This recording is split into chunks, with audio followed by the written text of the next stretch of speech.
আপনারা দুর্বল হবেন না, আমার হুজুরের জটিল কোনো রোগ নাই। বলেন আলহামদুলিল্লাহ। আল্লাহ হুজুরকে দীর্ঘ হায়াত দান করেন, পরিপূর্ণ সুস্থ দান করেন। নবীদেরকে আল্লাহ পাক পরীক্ষা দিয়েছেন। আইয়ুব আলাইহিস সালাম 18 বছর বিছনায় ছিলেন, আল্লাহ তাকে সুস্থ জীবন দিয়েছেন। আমার নবী অসুস্থ ছিলেন, নবীজিকে আল্লাহ সুস্থ করেছেন। যুগে যুগে বিভিন্ন নবী রাসূল, সাহাবায়ে কেরাম, সাহাবায়ে কেরাম বিভিন্ন ওলি আব্দালদেরকে আল্লাহ পরীক্ষা করেন। এটা দিয়ে তাদের তারাক্কি মর্যাদা আল্লাহ উন্নতি শিয়রে পৌঁছান, ঠিক কিনা বলেন?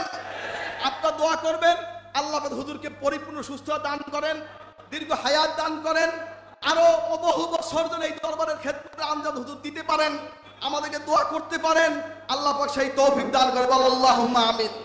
আপনারা মজবুত থাকবেন, আকীদা, আমলে, আখলাকে, লেবাসে, পোশাকে সব দিকে মজবুত থাকবেন। আপনাদের ছেলেদেরকে নিয়ে আগামী মাহফিলে আসবেন, কে কে ওয়াদা করবেন? নারায়ে তাকবীর।